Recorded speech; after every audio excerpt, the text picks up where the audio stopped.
বুঝছো বন্ধু, একদিন রাত পহেলে দেখবা তুমি নাই, পৃথিবীবাসী জানবে তুমি মরে গেছো। পৃথিবীর তখন আলো ফুটবে, চাঁদও উঠবে, সিএনজিও চলবে, অটোও চলবে, দোকানপাট সবই চলবে। এই পৃথিবীর হই হুল্লুর হুলুস্থুল ব্যস্ততা, ধোকাবাজ এই দুনিয়া, কেউ থামবে না, শুধু তোমারে কবরে পাঠায়। ধোকাবাজ এই দুনিয়া, এই দুনিয়া প্রতারক, এই দুনিয়া কেউ থামে না। সামনের সিএনজি অ্যাক্সিডেন্ট করলো, পিছনের সিএনজি থামে না, ছাড়ি দিয়ে যায় না। সামনের গাড়ি অ্যাক্সিডেন্ট করলে পিছনের গাড়ি থামে না, ছাড়ি দিয়ে যায় না। স্বার্থপর এই দুনিয়ায় কেউ থামে না। হ্যাঁ, বাপরে দাফন কইরা এই সন্তান, এই বউ বাচ্চারাই আবার আসার পরে ওই দিনকেই ভাত খায়, খায় না? পেট বইরা খায়, লগের ঘরের থেকে আর আইন্দা আনছে, এরা ঠিকই পেট ভরে খায়। তো ওরা না কাঁদলো বিকালে, ওরা না দুপুরে কাঁদলো, কোন ভাত খায় খা। স্বার্থপর, কেউ থামে না দুনিয়া, আলো বাতাস সব চলে, তুমি বন্ধু থাকবে। আল্লাহাকুমুত তাকাসুর হাত্তা যুরতুমুল মাকাবির। আল্লাহ বলছে, বান্দা আখিরাত ভুলে গেলা, দুনিয়ায় ডুবে গেলা, তবে মনে রেখো হাত্তা যুরতুমুল মাকাবির, এরই মাঝে কিন্তু একদিন কবরস্থানেই পৌঁছে যাবে। হ্যাঁ, কই পৌঁছে যাইবা? তোমরা কবরস্থান দেখো নাই ভাইয়া? কাল্লা সাউফা তা'লামুন। আল্লাহ বলে, কবরে আসলেই আমি বুঝাই দেব বান্দা আমার নাফরমানির শাস্তি কেমন। সুম্মা কাল্লা সাউফা তা'লামুন। আবার নাফরমান হাসরের ময়দানে আসলে আমি আবার বুঝাই দেব আমার অবাধ্যতার শাস্তিটা কি। একবার বুঝাবো কবরে। তাফসীরের মধ্যে আছে কাল্লা সাউফা তা'লামুনা ফিল কবরি সুম্মা কাল্লা সাউফা তা'লামুনা ফিল আখিরাহ। আল্লাহ বলে, একবার কবরে বুঝাইব আমারে ত্যাগ করা, আমার নাফরমানি, আমারে সিজদা না করার শাস্তিটা কি। কবরেই টের পাইবা। ওয়ায়ুকাইয়াদু লাহু মালাকুন আমা ওয়া আসাম্মু আবকাম। নবী বলেন, নাফরমানের কবরে এমন একজন ফেরেশতা পাঠানো হবে, যেই ফেরেশতা অন্ধ, বোবা, বধির, চোখেও দেখে না, কানেও শোনে না, জবানেও কথা বলতে পারে না। ফায়ুদরাবু লাহু বিমিতরাকাতিন মিন হাদিদ দারবাতান বাইনা উদুনাইহি। আল্লাহর নবী বলেন, ওই ফেরেশতা ওই নাফরমান পাপীকে লোহার হাতুড়ি মুগুর দিয়ে দুই কান বরাবর এমন জোরে আঘাত মারবে, ফায়াসিহু সাইহাতান ইয়াসমাউহা মান ইয়ালিহি ইল্লা তাকালাইন। নবী বলেন, নাফরমান এত জোরে চিৎকার করবে, মানুষ এবং জিন ব্যতীত আল্লাহর সব সৃষ্টি শুনবে।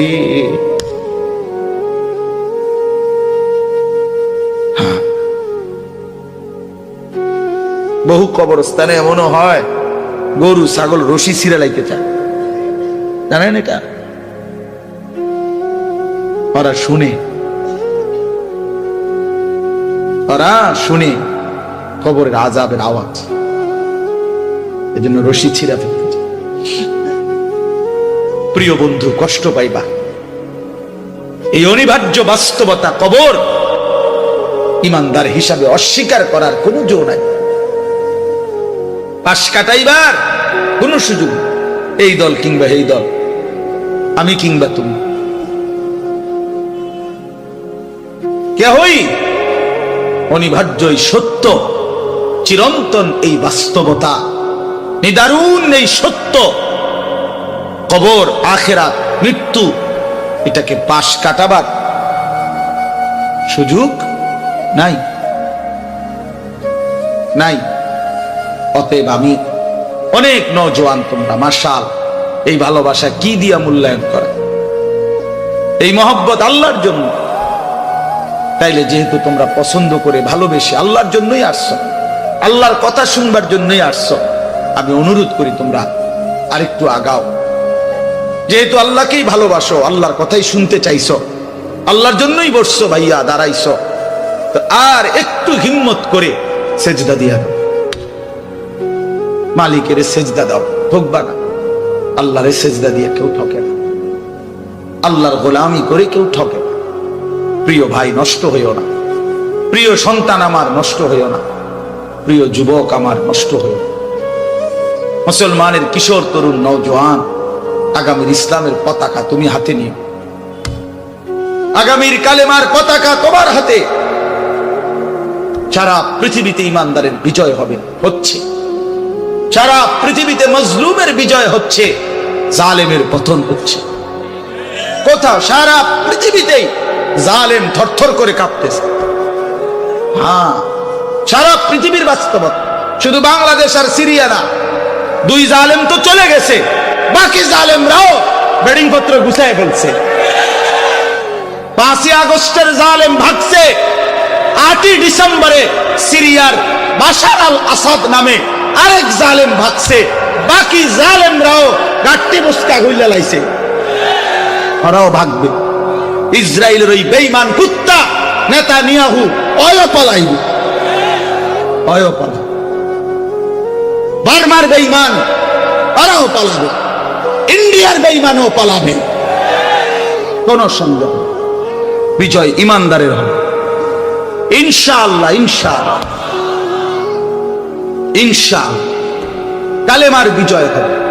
আমি না থাকলে সমস্যা নাই, আমি শহীদ হয়ে গেলে কোনো অসুবিধা নাই, আমার মতো হাজার লাখ শহীদ হলে কোনো অসুবিধা নাই, কিন্তু বিজয় ইমানদারের হবে। কোন ষড়যন্ত্র বাংলাদেশে বাস্তবায়ন হবে না। ইসকন লীগ দিয়েও ষড়যন্ত্র বাস্তবায়ন হবে না, সাদ লীগ দিয়েও ষড়যন্ত্র বাস্তবায়ন হবে না। এই ভণ্ড মুখোশধারী ছদ্মবেশী এক মুনাফিক সাদ নামের এক ব্যক্তিকে দিয়ে সারা পৃথিবীর ইমানদার মুসলমানকে বরবাদ করার জন্য নতুন ষড়যন্ত্রের খেলা চলছে। এই ষড়যন্ত্র বাংলাদেশে বাস্তবায়ন হবে না।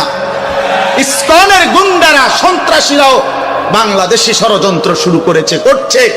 এই গুন্ডা সন্ত্রাসীদের ষড়যন্ত্র এই পবিত্র জমিনে বাস্তবায়ন হবে না। আমার জমিন কোরআনের জমিন, আমার জমিন ইমানদারের জমিন। আমরা কম হইতে পারি, আমাদের মালিক বড়। তোরা 130 কোটি বেঈমান, তোদের 130 কোটি না 230 কোটি তোদের দেবতার মূর্তি ছাড়া তোদের কিচ্ছু নাই। আমাদের আল্লাহ একই যথেষ্ট। হাসবুনাল্লাহ, হাসবুনাল্লাহ। অতএব প্রিয় ছেলেরা আমার, বাপ আমার, আমি না থাকলে কোনো সমস্যা নেই। মরতেই হলে তো শাহাদাতের মৃত্যুর চাইতে দামি মৃত্যু আর কি হইতে পারে। শহীদের পবিত্র খুন ঝরলে, আল্লাহর জমিন ছুঁইলেই জান্নাত, কোনো সমস্যা নেই। এই জন্য আমি অনুরোধ করছি তোমাদের কাছে, তোমরা আমাদের সন্তান, তোমরা আমাদের ভাই।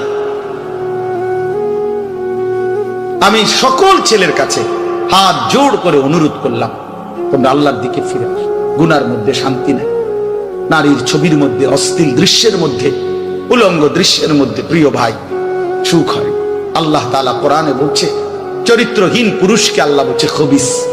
খোদার কসম, সূরা নূরের মধ্যে চরিত্রহীন পুরুষকে আল্লাহ বলছে খবিস, চরিত্রহীন নারীকে আল্লাহ বলছে খবিসাত, খবিস। আল্লাহ বলছে, ওয়াদা দিছে, আল্লাহর ওয়াদা ভুল হয় না। আল্লাহ বলছে, তোরা পুরুষ যারা চরিত্রহীন, তোদের বউ মিলবে চরিত্রহীন। তোরা মহিলা যারা, মেয়ে যারা চরিত্রহীন, তোদের স্বামী মিলবে চরিত্র। তখন বুঝবো মানুষের বেডি সাউন আর ঘরের বেডি 2 নম্বর।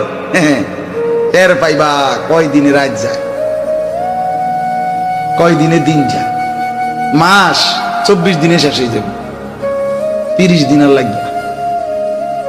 হ্যাঁ হ্যাঁ, এমনিতে তো মোবাইলের বেডি, রাস্তার নর্তকী, হ্যাঁ, অবৈধ প্রেমিকা, হ্যাঁ, ওর সব কিছু ফরমালিন, ধোকা।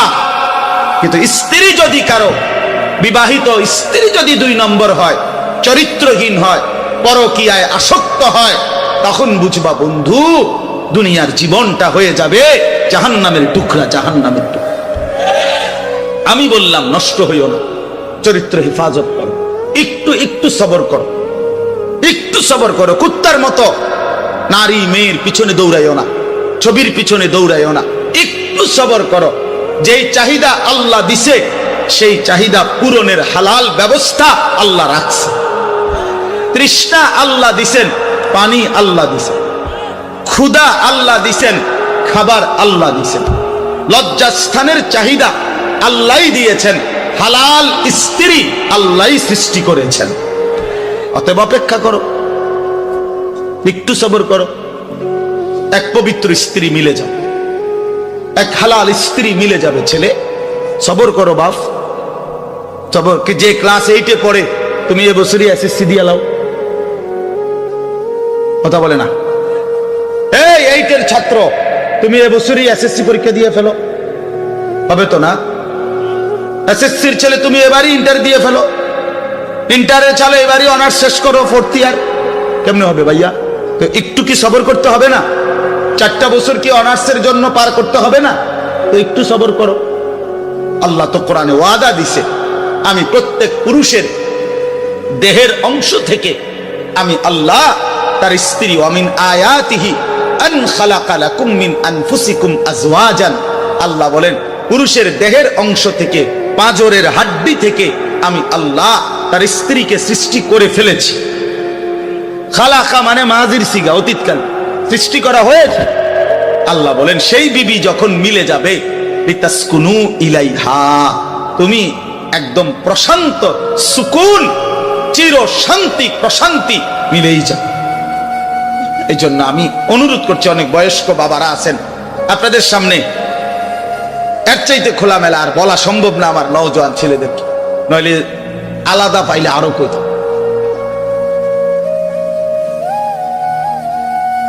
আরো বল যে নষ্ট হইও না, চরিত্রহীন ছেলে পেলের প্রতি আমার খুব দরদ, ফিকির।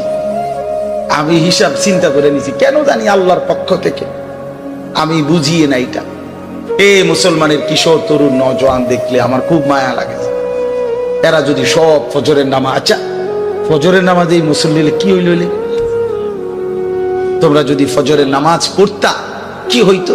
আল্লাহর কসম, আল্লাহ ইসরায়েলের, আমেরিকার দুশ্মনের তখ্ত মসনদ কলিজা সুদ্ধা নড়ে উঠত। ওর অপেক্ষায় আছে মুসলমানের ইমানদার যুবকের জাগার। মুসলমানের ইমানদার যুবক যেদিন জাগবে, আল্লাহর কসম গোটা পৃথিবীতে কালেমার পতাকা, গোটা পৃথিবী। এই সিরিয়ায় বাশার আল আসাদ নামে যে জালেম পতন হয়েছে, এই জালেমের বিরুদ্ধে যেই যুবক দাঁড়াইছে জুলানি, এই একা যুবকের একটা মাথার জন্য সে এবং তার দোসররা 100 কোটি মার্কিন ডলার পুরস্কার ঘোষণা করেছে। একটা যুবকের মাথার জন্য তার মাথা কাইটা যে দিতে পারবে 100 কোটি মার্কিন ডলার পুরস্কার গ্রহণ। আরশে আজিমের মালিক আল্লাহ বলছে, যুবক আমি তোকে রক্ষা করব। আল্লাহ পাক ঠিকই তাকে রক্ষা করছে। ওই জালেম পলাইছে, গাট্টি গুট্টি লইয়া পলাইছে। এই জন্য বাংলাদেশের নিরস্ত্র কিশোর যুবক নওজোয়ান দাঁড়াইছে, জালেম পলাইছে। এটাই সত্য, এটাই সত্য। নওজোয়ান হিম্মত করলে, বুক পেতে দিলে, নওজোয়ান দাঁড়াইলে যেই কোন বড় অসাধ্য আল্লাহর দয়ায় ওইটাও অর্জন হয়েছে। এটা আল্লাহ তাআলা যৌবনের মধ্যে শক্তি রাখছে। কোরআন শরীফে আছে, আল্লাহ বলছে যৌবনটাই শক্তি। ছোটবেলা আল্লাহ নিজে বলছে দফ, এটা দুর্বলতা। বুড়াকাল আল্লাহ নিজেই বলছে ওইটাও দফ, দুর্বলতা। তো শক্তি কই? আল্লাহ বলছে যৌবন, কুওয়াতান। কোরআন শরীফের আয়াত সূরা রোমের মধ্যে আছে, আল্লাহুল্লাযী খালাকাকুম মিন দুফিন সুম্মা জাআলা মিন বা'দি দুফিন কুওয়াতান সুম্মা জাআলা মিন বা'দি কুওয়াতিন দুফান ওয়া শাইবা। আল্লাহ বলেন, বান্দা 3 অবস্থায় আমি তোমাকে বানাই। প্রথম হলো দুর্বল, এরপরে শক্তি, এরপরে পুনরায় দুর্বল। তাহলে বোঝা গেল শিশুকাল আর বৃদ্ধকাল কি দুর্বল। তো শক্তি কোথায়? কোথায় শক্তি কোথায়?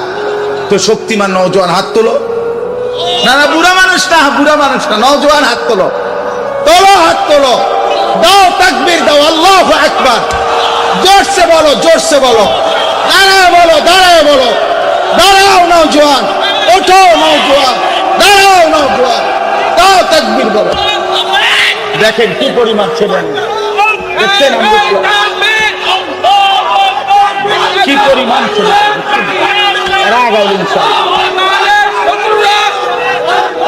বসো বসো, দাঁড় করাই দিলাম আল্লাহর জন্য। কার জন্য? আমার কাছে কিতাব আছে, আমি নিজে পড়ছি, আল্লাহর কসম, হাদিসে কুদসি। আল্লাহ বলে, ইয়া আদম, শুনতেছো ভাইয়া? ইয়া আদম কুম ইলাইয়া আমশি ইলাইকা। আল্লাহ বলে, বান্দা তুমি আমার জন্য দাঁড়াও, আমি তোমার জন্য হাঁটবো। আমশি ইলাইয়া উহারবিলু ইলাইকা। এরপরে আল্লাহ বলে, বান্দা তুমি আমার জন্য হাঁটতে শুরু করো, আমি আল্লাহ রহমত নিয়ে দৌড়তে শুরু করব। এই জন্য কুম ইলাইয়া, আল্লাহ আমার জন্য দাঁড়াও। আমশি ইলাইকা, আমি তোমার জন্য হাঁটব, আমি হাঁটব। তুমি একটু আসো, আমি তার চাইতে বেশি আসবো। তুমি আসবা 1 বিঘত, আমি মাওলা আসবো 1 হাত। তুমি আসবা 1 হাত, আমি আসবো 2 হাত। তুমি আসবা হাঁটতে হাঁটতে, আমি আসবো দৌড়তে দৌড়তে। আতাইতুকা হারওয়ালা, তুমি আসো বান্দা। রাতে আসলে রাতে মাফ, দিনে আসলে দিনে মাফ। ইন আতাইতানি লাইলান আতাইতুকা লাইলান। আল্লাহ বলে, বান্দা রাত গভীরে গুনাহ নিয়া মাফ চাইতে আমার কাছে আইসো। আতাইতুকা লাইলান, মাগফিরাত নিয়ে আমি তোমার কাছে রাতেই আসবো। ওয়া ইন আতাইতানি নাহারান আতাইতুকা নাহারান। তুমি আমার কাছে গুনাহ নিয়া যদি দিনে আসো, আমি মাগফিরাত নিয়ে দিনেই আসবো। তুমি আসবে যখন, আমি আসবো তখন।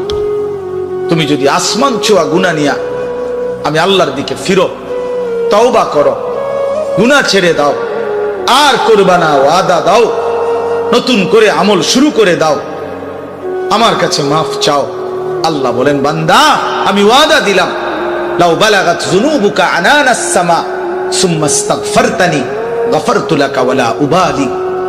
আসমান পর্যন্ত যদি গুনাহ পৌঁছে যায়, এরপরও যদি সঠিক নিয়মে তওবা করো, তাহলে আমি ওয়াদা দিলাম, কোনো পরোয়া না করে আমি আল্লাহ মাফ করে দেব। এই জন্য প্রিয় ভাই আমার, বন্ধু আমার, সাথী আমার, আমরা আল্লাহর দিকে ফিরবো ইনশাআল্লাহ। 5 ওয়াক্ত নামাজ পড়বো ইনশাআল্লাহ। ফজরের নামাজ পড়ো, ফজরের নামাজ, ফজরের সেজদা দাও, দেখবা কপাল খুলে যাবে। মান সাল্লাল ফজরা ফাহুয়া ফি জিম্মাতিল্লাহ। নবী বলছেন যে ফজরের নামাজ পড়লো, সে আল্লাহর জিম্মায় চলে গেল। আল্লাহ ডাক দিল, আনেস ফজরের নামাজ পড়লি, তোর সারা দিন আমি দেখো। ঘাবড়াইস না, আমি আছি, আমি আছি। আল্লাহ তাআলা আমাদেরকে তৌফিক দান করেন, আল্লাহ তাআলা আমাদেরকে কবুল করে নেন। আমি 6টা আয়াত পড়ছি, এখন শুধু আর তরজমা বলি, তাইলে আমার কথা শেষ। 30 নম্বর পারা, 83 নম্বর সূরা। সূরাটার নাম হলো তাতফিফ, মুতাফফিফিন। এই সূরার প্রথম 6টি আয়াত আমি তেলাওয়াত করছি। আল্লাহ তাআলা বলেন, ওয়াইলুল লিল মুতাফফিফিন, যারা তাতফিফ করে তাদের জন্য দুর্ভোগ, লাঞ্ছনা, আযাব, জাহান্নাম। যারা তাতফিফ করে, ব্যাখ্যা বলতেছি পরে, আগে যেটা কইছি এটাই শুনেন। যারা কি করে? তাতফিফ, ত আকার তা, ত তাত, ফ দীর্ঘিকার ফি, ফ, এই তাতফিফ। বুঝছেন নি শব্দটা? কথাটা বুঝছেন কিনা বলেন না? এখন ব্যাখ্যা বলতেছি। তো আল্লাহ বলেন, যারা তাতফিফ করে তাদেরকে বলে মুতাফফিফ, তাদের জন্য জাহান্নাম। এই শব্দটার দুইটা অর্থ। এক নাম্বার মূল অর্থ হইল ওজনে কম দাও। কি দেওয়া? ওয়াইলুল লিল মুতাফফিফিন। আল্লাহ বলেন যারা ওজনে কম দেয়, ঠকায়, প্রাপককে তার প্রাপ্য কম দেয়, তার জন্য জাহান্নাম, দুর্ভোগ, লাঞ্ছনা, আযাব। এই জন্য তাফসীরের মধ্যে আছে এই সূরার শুরুতে মদিনায় যখন আল্লাহর নবী সাল্লাল্লাহু আলাইহি সাল্লাম মক্কা থেকে হিজরত করে মদিনায় গেছেন, তো নবীজি মদিনার বাজারে দেখছেন যে মদিনার ব্যবসায়ীরা, মানে তখনকার ইয়াসরিবের, তারা ব্যাপকভাবে মানুষকে ঠকায় ওজনে মাফ। তখন সর্বপ্রথম আল্লাহর পক্ষ থেকে মদিনায় নবীজি হিজরত করে মদিনায় যাওয়ার পর সর্বপ্রথম যেই সূরা নাজিল হইছে মদিনায়, এটাই সূরা, মদিনায় অবতীর্ণ প্রথম সূরা, সূরা তাতফিফ। আর আল্লাহ বলছেন ওয়াইলুল লিল মুতাফফিফিন, সাবধান তোমরা যারা ওজনে কম দিচ্ছ, তোমাদের জন্য জাহান্নাম। এই যে বলছে প্রথম দিন মদিনায় হিজরতের পরে প্রথম আয়াত, সেই থেকে নিয়ে ইমানদাররা এই আচরণ ইয়াসরিবের মানে মদিনার মুসলমান ছেড়ে দিছে। এই মন্দ অভ্যাস আজকে 1450 বছর পরেও মদিনার ব্যবসায়ীদের ওজন 100 নিখুঁত, এখনো এই ঐতিহ্যটা, এখন আমরা এইটা ঐতিহাসিক ভাবে প্রমাণিত। এখন মদিনার ব্যবসায়ী একেবারে পাক্কা ঠকায় না। আল্লাহর নবী সাল্লাল্লাহু আলাইহি সাল্লাম হাদিসের মধ্যে আছে মদিনার সমস্ত কিছুর জন্য নবী দোয়া করছেন, এমনকি এই মদিনার দাড়ি পাল্লা বাটখারার লাগেও নবী দোয়া, আল্লাহুম্মা বারিক লানা ফি মুদ্দিনা ওয়া সাইনা ওয়া তামারিনা। আল্লাহ আমাদের মদিনার এই ফাল্লি বাটখারা এটির মধ্যে বরকত দিন, বুঝছেন না, এর মধ্যে বরকত চাইছে। অর্থাৎ এই জন্য মদিনার ওই আল্লাহর কথা মেনে নিছে, আর কখনো মানুষকে ঠকায় না।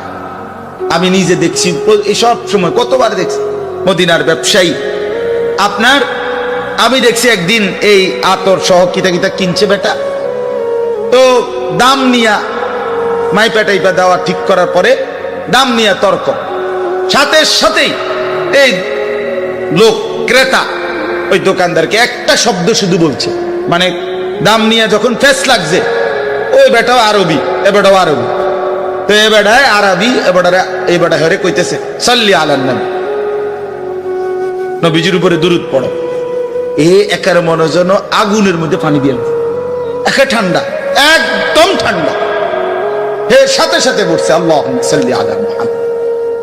এরপর আর কোনো কথা নাই যে ঠিক আছে, এ হের বলতেছে তুই যা বলছো তাই, খালাস, মাফি মুশকিল, কোন সমস্যা।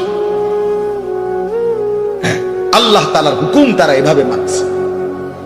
ওয়াইলুল লিল মুতাফফিফিন, আল্লাহ বলছে যারা ওজনে কম দেয় তাদের জন্য জাহান্নাম।